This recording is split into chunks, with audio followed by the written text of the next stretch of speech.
Hi guys, it's me again. Welcome back to my YT channel. So for today's video guys, magluto naman tayo ng napakadali lang na ulam. Ito po ang ating recipe na adobong pusit. So yung sangkap natin guys, syempre yung pusit. Kamatis, sibuyas, bawang, luya at saka sili. So una guys, wala tayong available na maliit na pusit. So, yung malaki na lang yung nabili ko kasi walang available na maliit. I-marinate natin siya guys sa suka. Lagyan lang natin siya ng lemon. At lagyan lang natin ng mga seasonings. Black pepper, salt, at saka yung patis.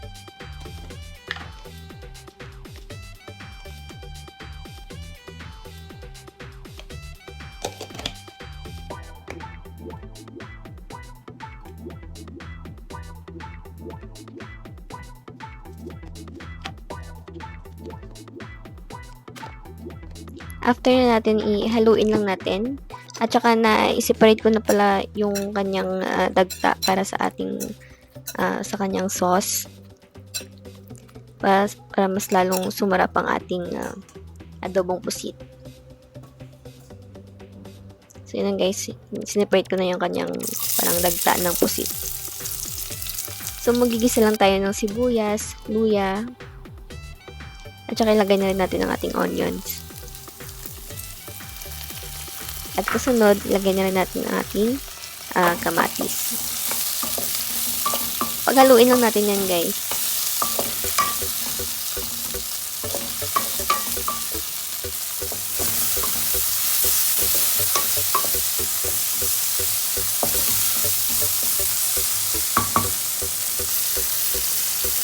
Tapos, ilagay na natin ang ating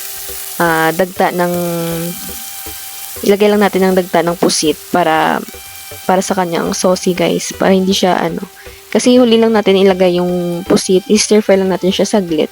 Tsaka nalagay ko lang yung yung minarinate sa pusit.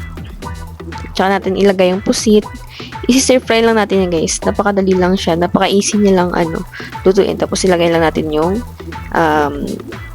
sili, tsaka yung toppings na chopped onion, spring. Paghaluin lang natin guys para hindi siya ma-overcook. Kasi mas matigas siya kapag ma-overcook. So, lang natin siya. Half cook lang. So, after 3 minutes, 4 minutes, pwede na yan. So, luto na ng ating adobong pusit.